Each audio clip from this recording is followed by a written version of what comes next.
What's up, everybody? It's your boy Ryan, and this is the Thunder Channel on Nootropics and Biohacking. Thanks so much for being with me. Remember, all of our free videos, all of our free content has to be supported some way. Luckily, supported by awesome nootropic products. Number one, the Cortex stack. Cortex is a nootropic stack that I was taking before it was ever published as a commercial stack to run a business around 18 hours a day, having the faculties mentally to actually muscle through it. Ended up being a successful business, partially attributable to lots of other nootropics, but largely Cortex. Put it in your pre-made stack, 5 years deep, ships to 30 countries. 30% off using the coupon code 30, livecortex.com. If you want a better deal on Cortex, just buy the double stack. That's 2 bottles for $24 each. Get that at livecortex.com. Listen, people that are looking to get better results with nootropics, I created a video course called the Nootropics Masterclass, which teaches you how to do that. It essentially ascends you to the 6-year mark in using nootropics. People do things differently, stack differently, and get better results at that mark. Video course, Nootropics Masterclass, 30% off, coupon code 30, livecortex.com. If you're new to nootropics, you just have to stick with Nootropics Ground Zero. It is the best baseline foundation to learn and get good benefits from nootropics. That's also 30% off. These are video courses, by the way. Coupon code 30. If you're a guy, need to raise test, look, Viking Testosterone Protocol. I tried everything and got less than marginal results until I created my own protocol. I'm like, I just have to do this myself. Okay, figure out the pathways, create a protocol, Viking Test Protocol. Also 30% off livecortex.com. Last thing.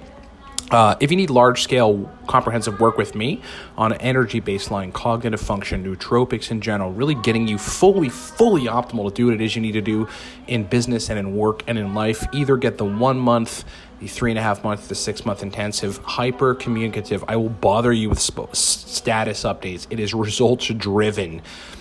We have a high success rate in getting people functioning awesomely, as well as fixing issues like PSSD, post-benzo, kind of the mess that people are in, post-taking benzodiazepines, and post-Adderall states where you have no motivation. Check all that stuff out, livecortex.com.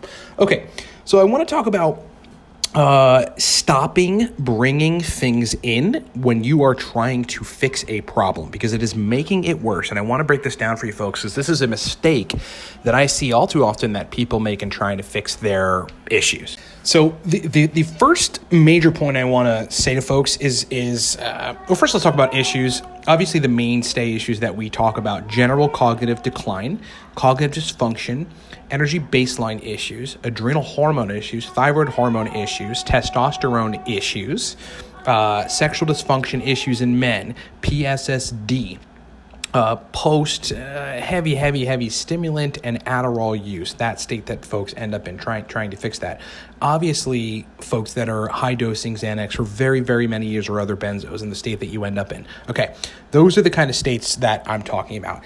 And in those states, trying to recover and create resolutions to your issue, to reverse the issues that are happening neurochemically, the first major point I want to make is you want a targeted, minimal approach. You want a targeted, minimal approach. Okay, and alongside of the point here, you don't want to be bringing things in randomly without enough research to back the potential efficacy of a particular compound that you want to bring in, because in a lot of cases, the research either hasn't been done on the compound, or people aren't doing enough diligence on what to bring in, and it makes matters worse. I see a lot of people, and if this is you, you really need to listen up, that have one of the issues that we just talked about, or multiple of the issues that we just talked about, that are bringing in compounds in sort of a panic mode, which I understand, because you want to get better and you want to feel good. You have work that you have to do, you have jobs you have to go to, you have to perform, right? That in the end, and more specifically acutely, are doing them harm. Okay, they're doing them harm. A classical example, and I'm going to give you a bunch of examples so we can kind of get into the brass tacks of this.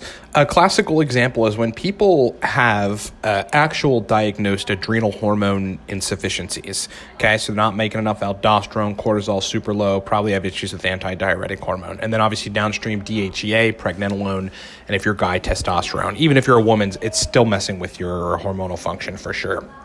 In those states, there are certain things that you need to avoid.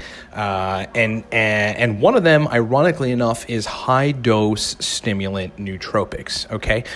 When you are causing the nervous system to work at a higher capacity than it has the capability to do based on its debilitated state, if you have actual diagnosed adrenal hormone insufficiency, you are going to make your issue worse. So people are dealing with effectively an energy baseline problem with adrenal hormone issues. It's really a blood sodium and chloride and cortisol issue.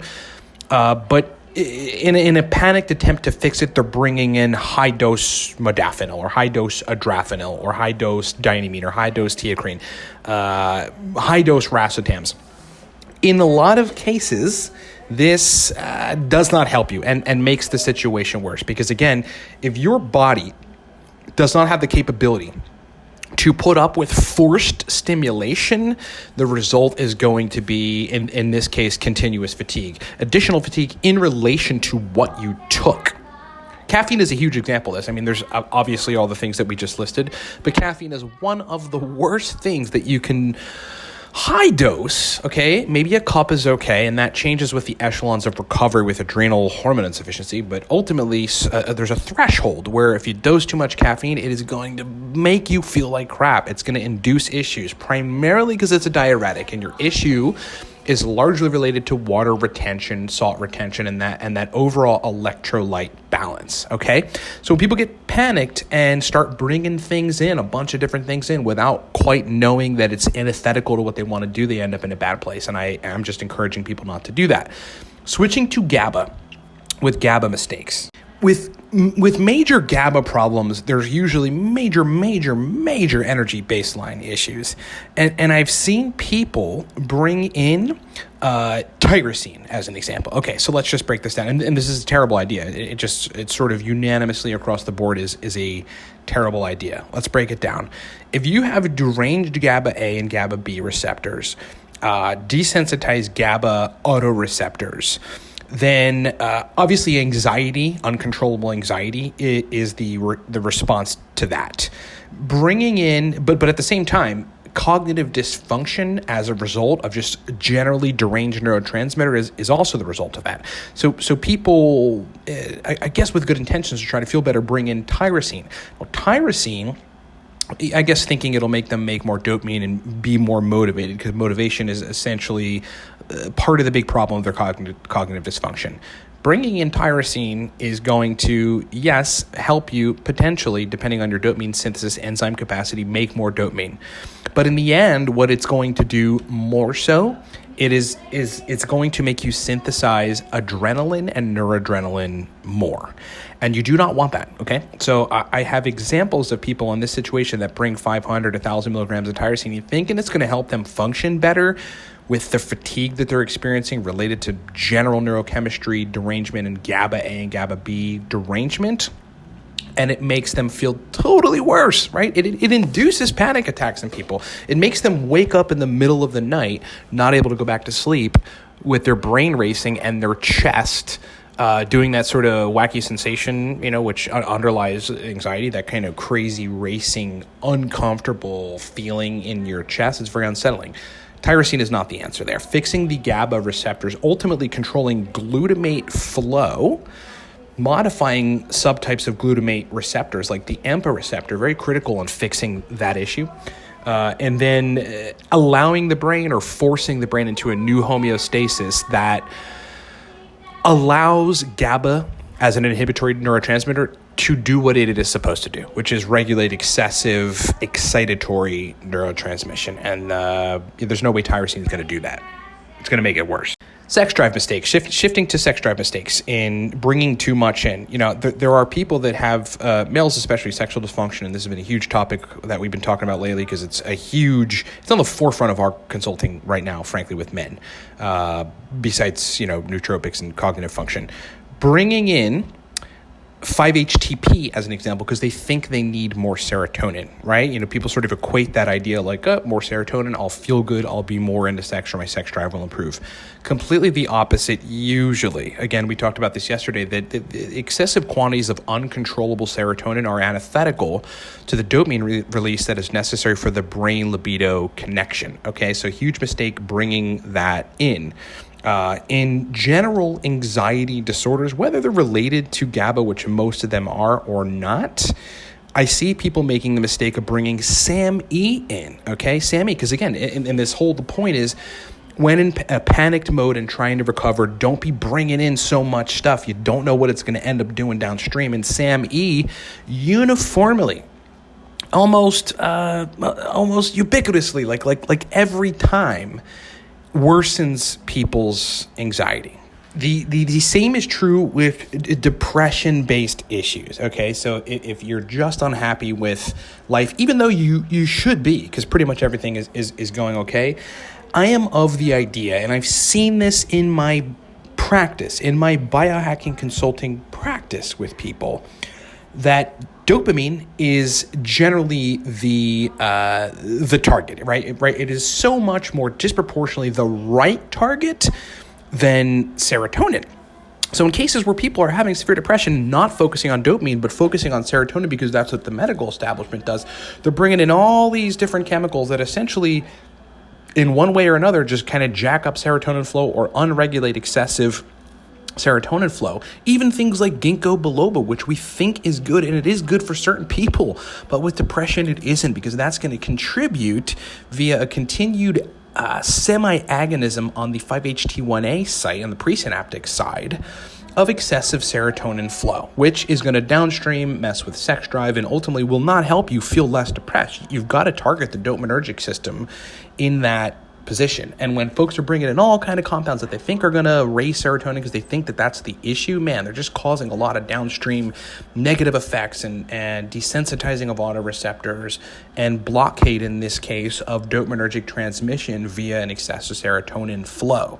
And then generally, if you have lowered energy throughout the day due to sleep problems, and you are therefore relying on excessive stimulant nootropic compounds or just otherwise stimulants like yohimbine, things that might not be fully classified as nootropic compounds, that is usually a mistake, because in the end, what it ends up doing is causing your sleep issue to be worse, right? If you're sleeping poorly and the cause isn't addressed, but then you're running on stimulants the whole day, when it comes time to sleep, it's just going to be a repeated cycle, which will further worsen everything, right? It's going to take you a long time to go to sleep. You might be excessively using the GABAergics to go to sleep, which in some sense, depending on the compounds, will actually downregulate GABA-A function and GABA-A receptor function. Dude, it is such a crazy rabbit hole. All right, so generally, I think you guys understand the point, and I kind of want to just slow down and say it very, very clearly. When you have issues that are related to cognitive function, sexual dysfunction, anxiety, or depression, when trying to go at it alone and restore your brain as previously with chemicals, you have to be very, very judicious with the things that you bring in. And ultimately, yes, it does actually require you to spend a lot of time pretty deep into the papers related to each compound and exactly downstream what they do. A lot of compounds do way more than one thing, and they have some downstream effects that might be antithetical to what you think. Again, a good example, like we talked about yesterday, is folks with kind of a diminished sex drive bringing in saw palmetto, thinking it's going to somehow help with like erections or testosterone or something. But that's a 5-alpha reductase inhibitor, and that is going to generally kind of bring you into the genital numbness area, almost similar to PSSD symptoms. Not a good idea. In the end, guys, this is one of the major points I want to make to you guys. Your approach to the resolution of dysfunction, cognitively or sexually or otherwise, has to be first very minimal, okay? And in the end, minimal approaches are usually more targeted approaches. But second, as you might think I'm going to say, targeted targeted approaches. Okay, there are people with some of these large scale issues that that we talked about, that Cortex Labs in a biohacking consulting capacity is working with, and we've got them on 3 compounds, 4 compounds. I mean, certainly in some cases there might be 10 compounds, but in a lot of cases it's about the right compounds that are targeting the right things, which is why I always say that you can get pretty quick resolution of some of these major issues when you're doing the right things and avoiding the wrong things.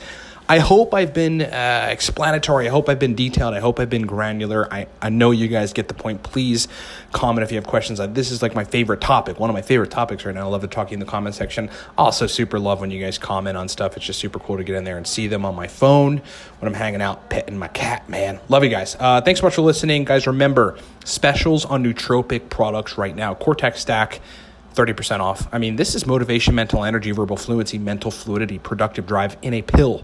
Cortex is incredible. Used by, entrepreneurs, business people, productive folks all around the world in just about 30 countries. Coupon code 30 gets you 30% off right now on Cortex. Better deals, the Cortex Double Stack, which gets you 2 bottles for $24 each. I mean, that is an insane deal on Cortex. And for those of you that are looking for the buy one, get one, we're going to be running one somewhat soon. It's going to be at least a month. We have another big batch of product coming in, so look out for that. In the meantime, Double Stack. Go get it now.